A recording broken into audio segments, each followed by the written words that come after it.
हम सब जो अपनी मेहनत की कमाई बचाते हैं, उनके मन में एक सवाल तो जरूर आता है, आखिर अपने पैसे को बढ़ाने का सबसे अच्छा रास्ता कौन सा है? क्या वो रास्ता चुनें जिसमें गारंटी वाली सुरक्षा हो, या फिर बाजार से बेहतर रिटर्न पाने की उम्मीद करें? देखिए, ये एक बड़ा फैसला है और आज हम इसी गुत्थी को सुलझाने की कोशिश करेंगे। पैसा बनाना जितना मुश्किल है ना, उससे भी बड़ा चैलेंज है उस पैसे को एक खामोश दुश्मन से बचाना। और वो दुश्मन है महंगाई, जो हमें पता भी नहीं चलता और धीरे धीरे हमारे पैसे की असली कीमत को कम करती चली जाती है। जरा इस नंबर को देखिए, ये आंकड़ा शायद थोड़ा चौंकाने वाला है।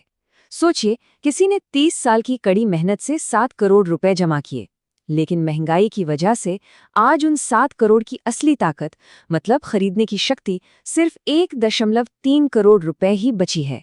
ये है महंगाई का असली असर। तो चलिए आज इस पूरे सफर पर आगे बढ़ते हैं। हम गारंटी और बाजार, इन दोनों ही रास्तों को करीब से समझेंगे और ये जानने की कोशिश करेंगे कि एक सही बैलेंस आखिर कैसे बनाया जा सकता है। तो सबसे पहले बात करते हैं पहले रास्ते की, यानी सरकारी योजनाएं जो हमें सुरक्षा और एक तय रिटर्न का वादा करती हैं। ये वो दुनिया है जहां निश्चितता को सबसे ऊपर रखा जाता है। यहाँ स्क्रीन पर कुछ सबसे पॉपुलर सरकारी ऑप्शन दिख रहे हैं, जैसे कि recurring deposit, senior citizen saving scheme (PPF) और मंथली इनकम स्कीम। इनके ब्याज दरें देखने में काफ़ी अच्छी लगती हैं और सबसे बड़ी बात, इन पर सरकार की गारंटी होती है। अब यहाँ एक बहुत ज़रूरी सवाल उठता है। जब हम गारंटीड या फिक्स्ड रिटर्न सुनते हैं तो ऐसा लगता है कि ये तो बस पत्थर की लकीर है हमेशा के लिए। पर क्या सच में ऐसा है? इस स्लाइड में जो है ना, वो काफ़ी दिलचस्प है। पब्लिक प्रोविडेंट फंड यानी पीपीएफ जैसी सुरक्षित मानी जाने वाली स्कीम की ब्याज दरें पिछले कुछ दशकों से लगातार नीचे ही जा रही हैं।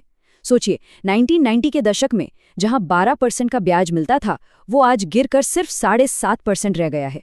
ऐसा इसलिए होता है क्योंकि ये दरें देश की अर्थव्यवस्था और ब्याज दरों के ओवरऑल ट्रेंड से जुड़ी होती हैं। तो ये दिखाता है कि जिसे हम फिक्स्ड मानकर चलते हैं, उसमें भी एक छिपा हुआ रिस्क तो है। तो ये था पहला रास्ता। अब चलते हैं दूसरे रास्ते की तरफ, जिसमें महंगाई को हराने और ज्यादा रिटर्न पाने की काबिलियत है, और वो है बाजार से जुड़ा हुआ निवेश। इस रास्ते पर चलने का सबसे पॉपुलर तरीका है SIP, यानी सिस्टमैटिक इन्वेस्टमेंट प्लान। नाम शायद थोड़ा टेक्निकल लगे, पर इसका कॉन्सेप्ट बहुत ही सिंपल है। आप बस ये तय करते हैं कि हर महीने कितनी रकम लगानी है, और वो पैसा आपकी चुनी हुई म्यूचुअल फंड स्कीम में अपने आप इन्वेस्ट होता रहता है। SIP का तरीका भी काफ़ी आसान है। आप एक अमाउंट तय कहते हैं जो हर महीने आपके बैंक से खुद ब खुद कट जाता है। उस पैसे से म्यूचुअल फंड की यूनिट्स खरीदी जाती हैं। और सबसे कमाल की बात है कंपाउंडिंग, मतलब आपके मुनाफे पर भी मुनाफा बनता है। ठीक वैसे ही जैसे एक छोटा सा पौधा धीरे धीरे एक बड़ा पेड़ बन जाता है। ये अनुशासन के साथ निवेश करने का एक बेहतरीन तरीका है। ठीक है, तो अब जब हमने दोनों रास्तों को थोड़ा बहुत समझ लिया है, तो चलिए अब इन्हें उन 3 पैमानों पर आमने सामने रखकर देखते हैं जो सबसे ज्यादा मायने रखते हैं: रिटर्न, रिस्क और टैक्स। रिटर्न के मामले में फर्क बिल्कुल साफ है। एक सरकारी आरडी में ये पहले से पता होता है कि ब्याज कितना मिलेगा, क्योंकि वो गारंटीड है। वहीं दूसरी तरफ SIP में रिटर्न बाजार के उतार चढ़ाव पर निर्भर करते हैं, जिसकी कोई गारंटी नहीं होती। लेकिन हाँ, ज्यादा रिटर्न की संभावना जरूर होती है। अब ये एक बहुत ही ज़रूरी पॉइंट है जिस पर अक्सर लोग ध्यान नहीं देते, खासकर जब बात मंथली इनकम की हो। पोस्ट ऑफिस की मंथली इनकम स्कीम से जो भी ब्याज मिलता है, वो पूरा का पूरा आपकी इनकम में जुड़ जाता है और उस पर टैक्स लगता है। लेकिन म्यूचुअल फंड के सिस्टमैटिक विड्रॉल प्लान यानी SWP में एक बड़ा फायदा है। यहाँ टैक्स सिर्फ मुनाफे वाले हिस्से पर लगता है, पूरी निकाली गई रकम पर नहीं। इसका सीधा मतलब है कि हाथ में ज़्यादा पैसा आता है।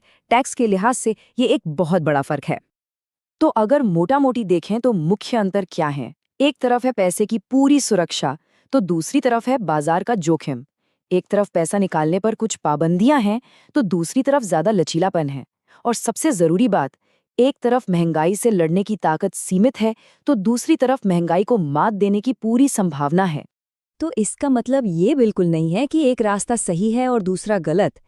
असली जवाब जो है वो इन दोनों के एक सही मिश्रण में छिपा है, जिसे हम डाइवर्सिफिकेशन कहते हैं। ये चार्ट बहुत कुछ कहता है, जरा देखिए। पिछले 10 सालों में जिस पोर्टफोलियो में 70% इक्विटी थी, उसने सबसे ज्यादा 12.1% का रिटर्न दिया। लेकिन ध्यान देने वाली बात यह है कि एक डाइवर्सिफाइड पोर्टफोलियो जिसमें सब कुछ बराबर मात्रा में था, उसने भी लगभग उतना ही 11.8% का शानदार रिटर्न कमाया। और फायदा ये था कि ये रिटर्न कम उतार चढ़ाव के साथ आया। यही है डाइवर्सिफिकेशन की असली ताकत। और हाँ, बात सिर्फ इक्विटी और डेट तक ही खत्म नहीं होती। डेटा एक और बहुत दिलचस्प कहानी बताता है। जिन पोर्टफोलियोज में सोने यानी गोल्ड को शामिल नहीं किया गया, वे अक्सर बाकियों से पीछे रह गए। ये दिखाता है कि असली मजबूती तब आती है जब अलग अलग तरह की संपत्ति में निवेश किया जाए। तो अब हम अपनी चर्चा के आखिरी पड़ाव पर आ गए हैं। सवाल ये है कि आखिरी नतीजा क्या निकलता है। तो देखिए, आखिर में सवाल सिर्फ ये नहीं है कि आज गारंटी चाहिए या नहीं।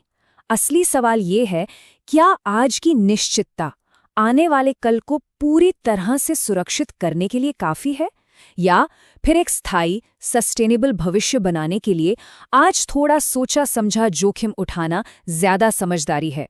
इसका जवाब सुरक्षा और ग्रोथ के सही संतुलन में ही छिपा है।